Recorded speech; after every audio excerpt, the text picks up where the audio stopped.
it going, everyone? This is Mateo from iQuit-Smoking.com, and today I want to talk about how I quit smoking by vaping step by step. Now please bear with me, it's been a very long time since I've vaped nicotine, and I had to look in my junk drawer for all my paraphernalia, so they're kind of raggedy and old, but I still want to show you what I actually did when I quit smoking and I switched to vaping. Now first off, before anything else, you have to allow yourself to quit smoking entirely. You can't be a stubborn old man or woman and just be a baby about it. You have to be ready. You have to say, I don't want to smoke anymore. You can't be like, my mom is making me, or my doctor's making me, or my girlfriend's making me, or whatever. It has to be you making you.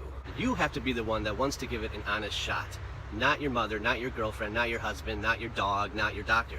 It has to be you. You have to be ready. You have to give it an honest shot. I was ready to give up smoking and give an honest effort to vaping because I was having extreme chest pains all the time. And if any of you have chest pains, that is a red flag and you need to do something about that. I was having them almost every day. They were extremely painful and I was scared. I was scared every day, and I knew, I was like, I cannot continue to smoke. I have to give vaping an honest try. So what I did, I went to my nearest vape shop, and I had never been inside one. I had never vaped before. I had never done anything, and I talked to the person behind the counter. I told her, or him, or whoever, I told her my story, my life story basically, and she helped me out. What I got at the beginning was a starter kit, and I highly recommend getting a starter kit when you first start vaping. And the reason behind this is that you want this to be a seamless transition. You want it to be as convenient as possible. You don't want some clunky box mod in your pocket to start vaping like your first try. You want something that's just inconspicuous, totally convenient, and just fits in your pocket and you would never know it was there. So when you get a starter kit, you get something like this. It may be a little bit smaller, but it's something that's super small, super thin. It fits very easy into your pocket. It's not bulky, it doesn't stick out, it doesn't make your pocket look weird. You know, no one would ever know that you had this in your pocket. The whole idea is convenience, convenience, convenience. Now when you get one of these, you want to get e-liquid that's strong enough to make you not want to smoke. And if you are a pack-a-day smoker, all of you people out there who are a pack-a-day smoker or more, you need to get at least 18 milligram liquid, e-liquid. It needs to be at least 18 to start out with, because if it's anything less than 18, if it's 12 or 10 or 8, it's not going to satisfy you. No matter what flavor it is, it's not going to satisfy you, and you're going to go back to smoking. The good news is that you can use 18 or more e-liquid in these, and that's what you're supposed to do. With a starter kit, you are going to get a couple of refill wicks. You're going to get your battery, you're going to get your charger, you're going to get maybe buy 2 liquids, get 1 free, something like that. I truly recommend a starter kit to start off with when you switch from smoking to vaping. Just make sure, if you're a pack-a-day smoker, that you choose at least 18 milligram nicotine e-liquid to start out with. Anything less and you won't get satisfied, and you'll eventually go back to smoking. Now if you smoked a half a pack, or 8 cigarettes, 6 cigarettes, 5 cigarettes, then you might be able to get away with starting out with a 12 or a 10 or an 8 e-liquid. But I'm just telling you right off the bat that if you're a pack-a-day smoker or more, it has to be at least 18. Now the whole idea of this is to quit smoking and quit consuming nicotine to in the long run. I'm not going to tell you to vape for the rest of your life and to make this a hobby. The goal is to quit smoking and to quit consuming nicotine and to lead a normal life like everyone else who's never smoked in their life. That's the goal of this. That's what I'm trying to get. But I want you to use that starter kit for at least a month and vape 18 for at least a month. Preferably two. And the reason is because you need to come off of cigarettes. All those chemicals in cigarettes you need to come off with. There might be some withdrawal, some physical withdrawal symptoms that you will face when you switch from smoking to vaping. And that's because you've been inhaling thousands of chemicals other than nicotine 20, 30, 40 times a day for 10, 20, 30 years of your life, all the time. Don't think that nicotine is the only drug in a cigarette that you need to come off of, because that is just false. During that first week when you switch to vaping, you are going to feel a little bit, like, what's going on? Like, this sucks, this physical symptoms, and that's because you're coming off of rat poison and yeast and a plethora of chemicals that were found in cigarettes, and now you're not inhaling those things anymore, so you're coming off of them, and they're leaving your body. So it'll go away in a short period of time, but you will face that. So after a 2-month stretch and finding your favorite flavors and finding your favorite combinations, some of the best part about vaping is that you do get to find those yummy flavors, and you do get to find the perfect little combinations, you know, like a little bit of strawberry and a little bit of banana and a little bit of cream and a little bit of this, and you find your perfect flavor, and that's awesome. Do that for 2 months at 18, if you're a pack-a-day smoker at 18, and then you need to upgrade your e-cigarette. The reason why you need to upgrade is that you're going to be getting sick of the starter kit. It's not going to work as good as it did at the very beginning. You're going to want to take a deeper inhalation, a deeper puff, and that can only be possible by getting a bigger battery. So you need to upgrade, and this is what you'll probably upgrade to. It's something similar to the starter kit e-cigarette, only it's about twice as big and it has twice as big of a battery. So this means that you're going to be taking a bigger puff, you're going to be able to inhale more vape, you're going to be getting a bigger hit, and you're going to be getting more nicotine with every puff. This is precisely when you need to step down the nicotine content.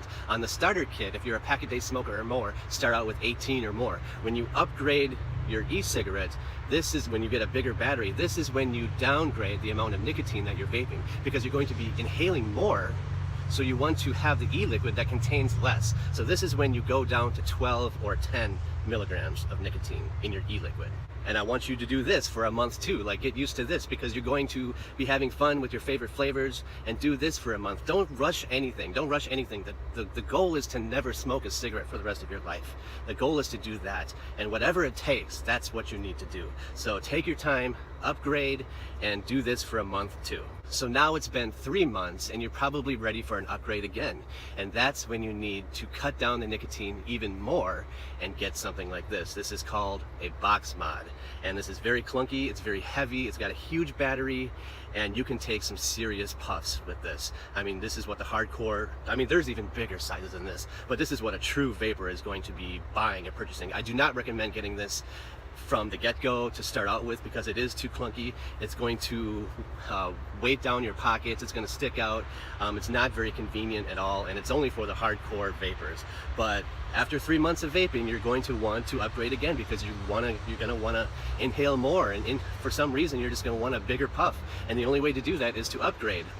So this is when you downgrade the nicotine content of the e-liquid even more. This is when you go to 6 milligrams or 4 or 3. 3 is probably the lowest you can go e-liquid without mixing. You could mix 3 and 0 and get like a 1.5 or a 2, but 3 is the lowest that you can buy, and that's what you need to do with this. And once you get to 3, that's when the good stuff happens. If you can get down to 6 or 3 milligrams of nicotine in your e-liquid while you're using that box mod, that's when you should be seriously considering giving it up for good. Now, this is at the 4-month mark.